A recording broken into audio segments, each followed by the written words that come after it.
After 2 days, it was the Passover and the Feast of Unleavened Bread, and the chief priests and the scribes sought how they might take him by trickery and put him to death. Not during the feast, lest there be an uproar of the people. And being in Bethany at the house of Simon the leper, as he sat at the table, a woman came having an alabaster flask of very costly oil of spikenard. Then she broke the flask and poured it on his head. But there were some who were indignant among themselves. Why was this fragrant oil wasted? For it might have been sold for more than 300 denarii and given to the poor. And they criticized her sharply. Let her alone. Why do you trouble her? She has done a good work for me. For you have the poor with you always, and whenever you wish, you may do them good. But me you do not have always. She has done what she could. She has come beforehand to anoint my body for burial. Assuredly, I say to you, wherever this gospel is preached in the whole world, what this woman has done will also be told as a memorial to her. Then Judas Iscariot, one of the 12, went to the chief priests to betray him to them. And when they heard it, they were glad and promised to give him money. So he sought how he might conveniently betray him. Now on the first day of unleavened bread, when they killed the Passover lamb, his disciples said to him, "Where do you want us to go and prepare, that you may eat the Passover?" And he sent out 2 of his disciples and said to them, Go into the city, and a man will meet you carrying a pitcher of water. Follow him. Wherever he goes in, say to the master of the house, The teacher says, Where is the guest room in which I may eat the Passover with my disciples? Then he will show you a large upper room, furnished and prepared.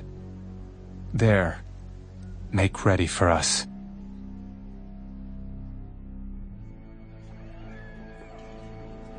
So his disciples went out and came into the city and found it just as he had said to them, and they prepared the Passover. In the evening he came with the 12. Now as they sat and ate, Jesus said, Assuredly, I say to you, one of you who eats with me will betray me. And they began to be sorrowful and to say to him one by one, Is it I? Is it I? It is one of the 12 who dips with me in the dish. The Son of Man indeed goes just as it is written of him. But woe to that man by whom the Son of Man is betrayed. It would have been good for that man if he had never been born.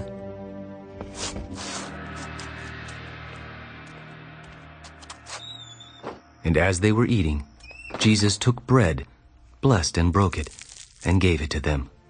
Take, eat. This is my body. Then he took the cup, and when he had given thanks, he gave it to them, and they all drank from it. This is my blood of the new covenant, which is shed for many. Assuredly, I say to you, I will no longer drink of the fruit of the vine until that day when I drink it new in the kingdom of God. And when they had sung a hymn, they went out to the Mount of Olives. All of you will be made to stumble because of me this night. For it is written, I will strike the shepherd, and the sheep will be scattered. But after I have been raised, I will go before you to Galilee. Even if all are made to stumble, yet I will not be. Assuredly, I say to you that today, even this night, before the rooster crows twice, you will deny me 3 times. But he spoke more vehemently. If I have to die with you, I will not deny you. And they all said likewise. Then they came to a place which was named Gethsemane, and he said to his disciples, Sit here while I pray.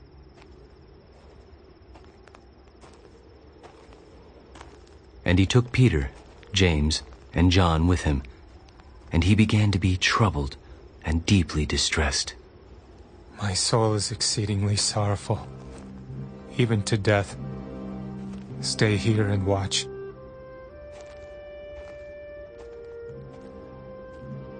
He went a little farther and fell on the ground and prayed that if it were possible, the hour might pass from him.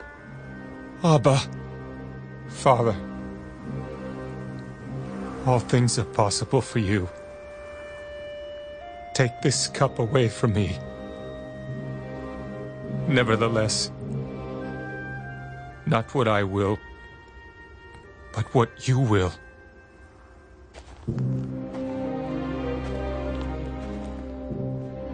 Then he came and found them sleeping. Simon, are you sleeping?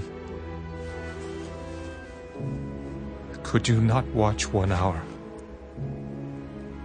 Watch and pray, lest you enter into temptation. The spirit indeed is willing, but the flesh is weak. Again he went away and prayed, and spoke the same words.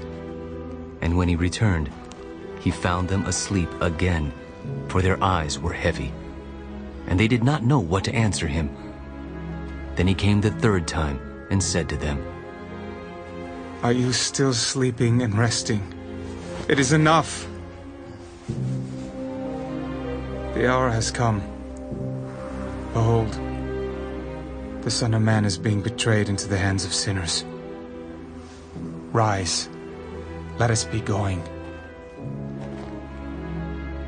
See, my betrayer is at hand.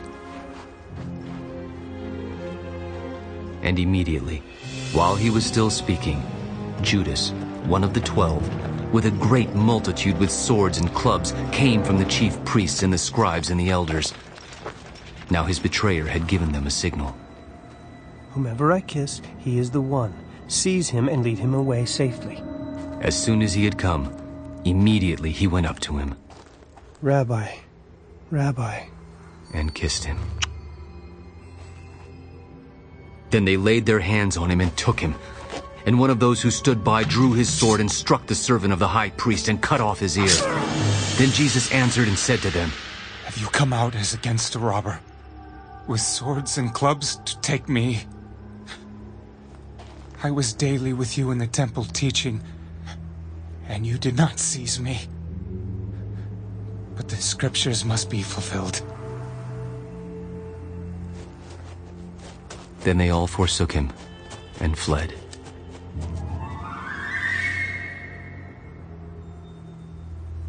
Now, a certain young man followed him, having a linen cloth thrown around his naked body. And the young men laid hold of him, and he left the linen cloth and fled from them naked. And they led Jesus away to the high priest, and with him were assembled all the chief priests, the elders, and the scribes. But Peter followed him at a distance, right into the courtyard of the high priest. And he sat with the servants and warmed himself at the fire.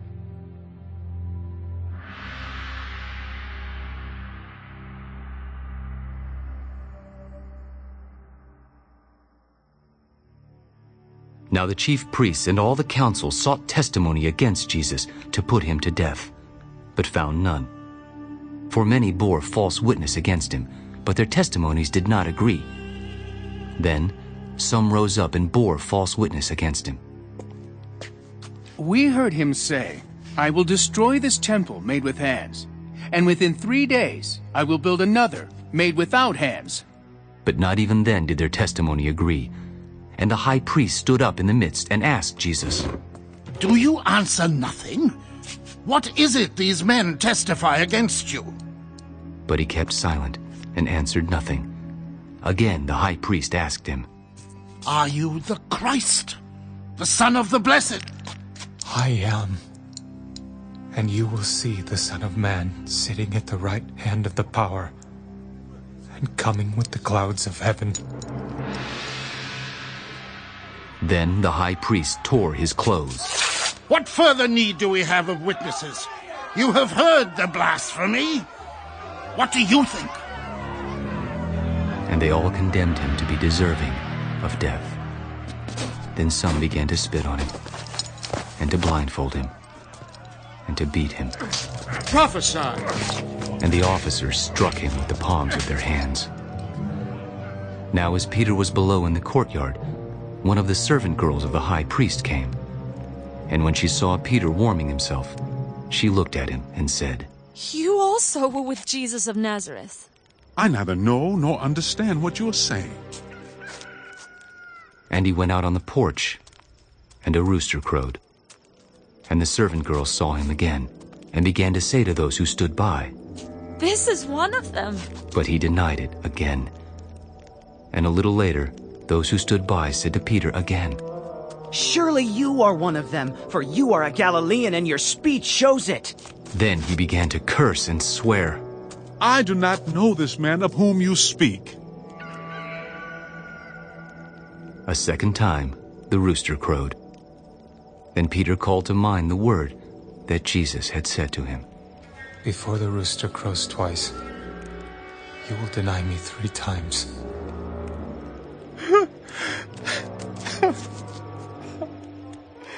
And when he thought about it, he wept.